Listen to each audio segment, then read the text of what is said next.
दोस्तों नमस्कार, आप सभी का स्वागत है। आज एक नई उम्मीद और नई सफलता के साथ हमारे साथ मैम है पीएलए पहूजा लॉ एकेडमी। आज भारत के हर एक कोने में पीएलए का नाम जा रहा है। क्या कारण है? आप कहीं पे भी हैं, भारत के किसी भी कोने में हैं, जुडिशरी के क्षेत्र में पीएलए का नाम बहुत ही उभरता नजर आ रहा है। खासकर इसलिए क्योंकि जो इसका रिजल्ट हर एक एग्जाम के लिए यहाँ का बेहतर रहता है। कहीं 25 बच्चों ने, कभी 30 बच्चों ने, कभी 50 बच्चों ने इस प्रकार से यहाँ सफलता पाए हैं, सफलता लेकर जाते हैं। आखिरकार जैसे कि ये उदाहरण हमारे सामने है, मैम है, इन्होंने जिस प्रकार से बिहार यूपीओ में एक प्रकार से झंडा गाड़ दिया है। इस झंडे को गाड़ना है तो भारत में कहीं पे भी हैं, आप आना चाहते हैं, दिल्ली आते हैं, सबसे पहले पीएलए में आएंगे। पीएलए में क्यों आना है? क्योंकि सफलता पाना है। सफलता पाना आपका उद्देश्य है। पैसा जायज होना चाहिए, ऐसा नहीं कहीं पे भी चला जाए। पहले जांचिए, परखिए, इसके बाद एडमिशन लीजिए। आखिरकार मैम से पूछते हैं सभी प्रकार की वो रणनीति जो आपको जुड़ने से पहले जानना चाहिए, सफल होने से पहले जानना चाहिए। सभी प्रकार की जानकारी इस वीडियो में होने वाली है, अंततः जुड़े रहिए। हाँ जी मैम, आपका नाम क्या है? जी पहले तो मैं आपको बहुत बहुत धन्यवाद देना चाहूंगी कि आपने मुझे मौका दिया कि मैं इंटरव्यू दे सकूं। जी जी। मेरा नाम सोनाली किशोर है जी। मैंने 2019 में अपना ग्रेजुएशन कंप्लीट किया गुजरात नेशनल लॉ यूनिवर्सिटी से जी। उसके बाद मैंने अपना मास्टर्स कंप्लीट किया जिसमें मैंने स्पेशलाइजेशन करी क्रिमिनल लॉज में in the year 2022 from NALSAR university Hyderabad. ये सारे एग्जाम्स मैंने क्लैट के थ्रू क्लियर किए हैं जी। अच्छा ये बताइए मैम कि आपने दिल्ली आकर के तैयारी की है कि ऑनलाइन यहाँ से क्लास ली है कि ऑफलाइन ली है? जी, जैसा कि मैंने बताया ग्रेजुएशन मेरा 2019 में कंप्लीट हो गया था जी जी। और उसके बाद मैंने ज़्यादा सोचा नहीं। मैं बहुत क्लियर थी कि मुझे आगे कॉम्पिटिटिव एग्जाम्स के लिए प्रिपेयर करना है। जी जी। मैंने अपना बैग बांधा और सीधे दिल्ली आ गई जी। मेरे पास बहुत सारे ऑप्शंस थे कोचिंग इंस्टीट्यूट्स चुनने के जी। जिसमें से मैंने पाहूजा लॉ अकेडमी चुना जी। रीजन बीइंग क्योंकि ये बहुत स्ट्रेटेजिकली लोकेटेड है जी। बहुत अच्छे जगह पे लोकेटेड है जी। आपको सारे नोट्स आसपास मिल जाएंगे। बहुत कॉस्ट इफेक्टिव है, ज्यादा महंगा नहीं है ये कोचिंग, जो कि बहुत इम्पोर्टेंट, कहने में शायद सुनने में खराब लगे कि पैसे की बात है, लेकिन ये बहुत इंपॉर्टेंट फैक्टर होता है किसी भी स्टूडेंट के लिए, क्योंकि आप ग्रेजुएशन में पैसा खर्चते हैं, उसके बाद आप कोचिंग करने जाएं तो उसमें भी बहुत पैसा खर्च हो जाता है। तो अगर आपको एक सस्ता ट्यूशन मिले जो आपको बहुत अच्छी गाइडेंस प्रोवाइड करे तो उससे बेहतर बात क्या होगी किसी भी एस्पिरेंट के लिए। तो पाहूजा लॉ अकेडमी मेरे हिसाब से सारे बॉक्सेस उसमें टिक कर रहे थे, तो मैंने इसीलिए पाहूजा लॉ अकेडमी चुना। आप जब पहले दिन आई तो डायरेक्ट आपने ज्वाइन किया कि पहले डेमो देखा? नहीं सर, मैं पहले दिन आई तो मुझे सबसे पहले ही दिन डायरेक्टर सर मिल गए थे जी। तो उन्होंने मुझे काफी मोटिवेट किया, उन्होंने मेरा ट्रस्ट जीत लिया था बिल्कुल पहले दिन ही। तो मेरा ट्रस्ट उसी दिन बन गया था कि मुझे कहीं और जाने की जरूरत नहीं है।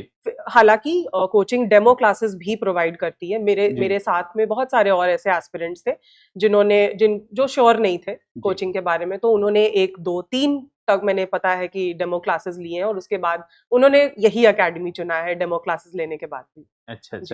अच्छा जब आपने शुरुआत की जी, तो आपका टारगेट जजेस के लिए होगा, जजेस की तैयारी करने के लिए जी। तो साथ ही साथ आपको स्टेट पीसीएस, स्टेट की बात करें, स्टेट के लिए भी तैयारी कर रहे हैं, तो इसमें एपीयू को आपने एग्जाम दिया, तो इसके लिए कितना टाइम दिया आपने?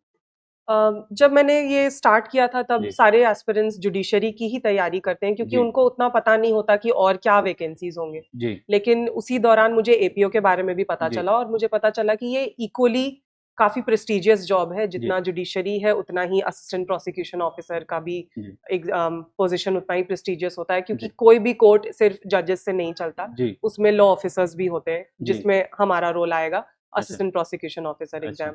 तो सिलेबस अलग अलग नहीं होता, दोनों का सेम ही होता है, तो साथ साथ में तैयारी हो जाती है। अच्छा, रणनीति क्या कैसे बनाई आपने, क्या कितना टाइम दिया इसके लिए तैयारी के लिए?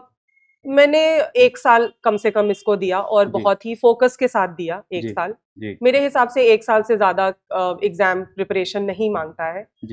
एग्जाम 3 स्टेजेस में होता है, प्रीलिम्स, मेंस, फिर इंटरव्यू। कोचिंग आपको बहुत बेहतर तरीके से तैयार कर देती है 6 महीने में ही। 6 महीने, बाकी के 6 महीने में आप उसको रिवाइज करें और माइनर एक्ट्स पढ़ें। अच्छा। तो मेरे हिसाब से 1 साल काफी है तैयारी करने के लिए। उसके बाद फिर आपको उसके बाद आप अपना अन्य काम भी कर सकते हैं और साथ साथ तैयारी भी कर सकते हैं। अच्छा जी। अच्छा ये बताइए मैम कि जो आपने जब एडमिशन लिया, तो एडमिशन लेते टाइम आपको मटेरियल भी यहाँ से मिलता है, तो मटेरियल कहाँ तक आपकी तैयारी में सुटेबल रहा है यहाँ का? जी, मटेरियल सबसे ज्यादा इम्पोर्टेंट रहा है। 2 टाइप के मटेरियल्स हमें पहूजा लॉ अकेडमी प्रोवाइड करता है। एक जो पढ़ाते वक्त टीचर्स लिखवाते हैं, वो आपका खुद का मटेरियल होता है क्योंकि आप अपने लैंग्वेज में लिखते हैं उसको।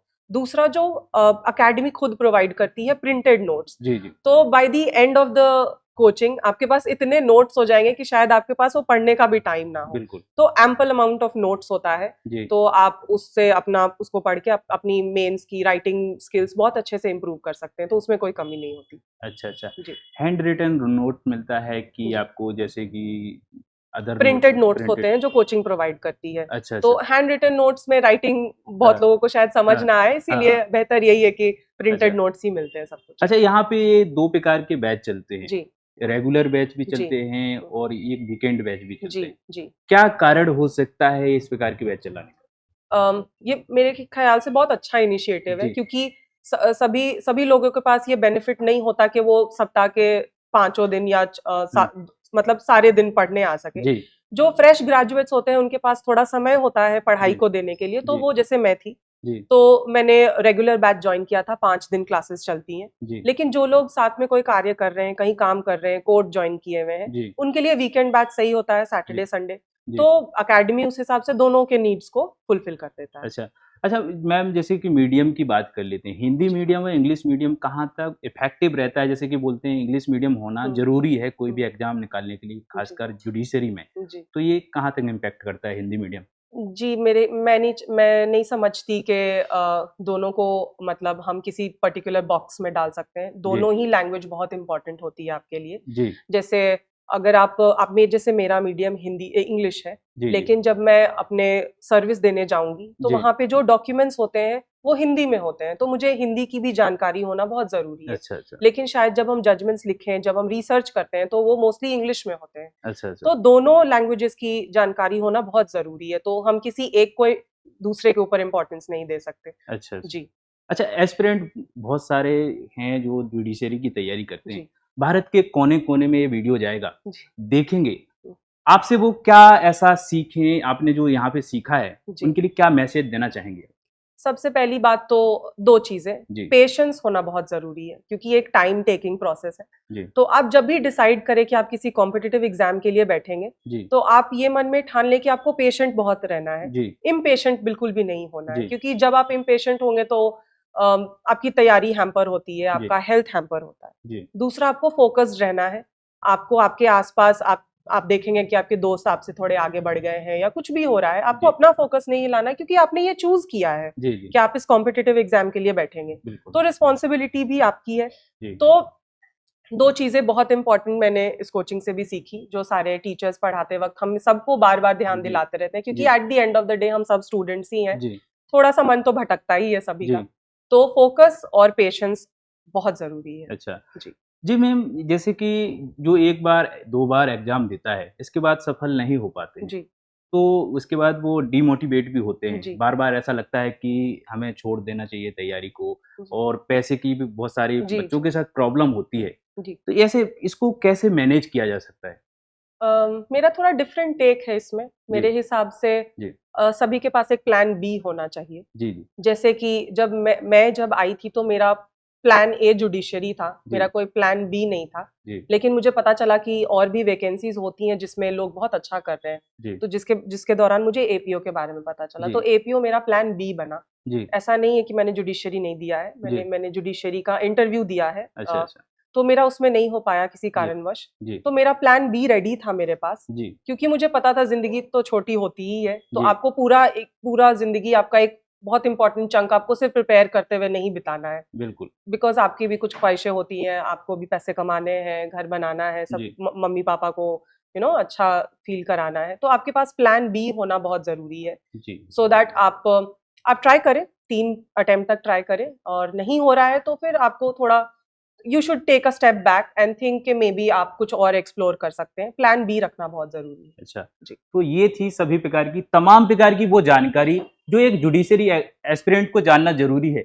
आप कहीं पे भी हैं, भारत के किसी भी कोने में हैं, जुडिशरी के क्षेत्र में पीएलए का नाम बहुत ही उभरता नजर आ रहा है, खासकर इसलिए क्योंकि जो इसका रिजल्ट है, रिजल्ट हर एक एग्जाम के लिए यहाँ का बेहतर रहता है। कहीं 25 बच्चों ने, कभी 30 बच्चों ने, कभी 50 बच्चों ने इस प्रकार से यहाँ सफलता पाए हैं, सफलता लेकर जाते हैं। आखिरकार जैसे कि ये उदाहरण हमारे सामने है, मैम है, इन्होंने जिस प्रकार से बिहार यूपीओ में एक प्रकार से झंडा गाड़ दिया है, इस झंडे को गाड़ना है तो भारत में कहीं पे भी हैं, आप आना चाहते हैं, दिल्ली आते हैं, सबसे पहले पीएलए में आएंगे। पीएलए में क्यों आना है? क्योंकि सफलता पाना है, सफलता पाना आपका उद्देश्य है।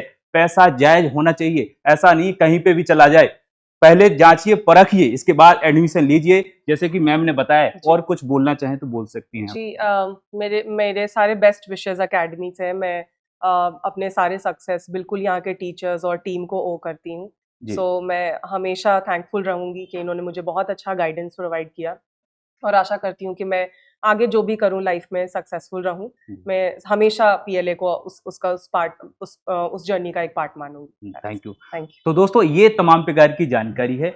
जानकारी ऐसी है कि आशा करते हैं आप सहमत होंगे तो वाकई में यहाँ पे आएंगे। आने का उद्देश्य यही है, सफल होंगे, और हमारी शुभकामनाएं आप लोगों के सामने रहेंगी, साथ भी रहेंगी। हमारी मुलाकात अगले वीडियो में होगी, तब तक के लिए अपने ख्याल रखिएगा। नमस्कार।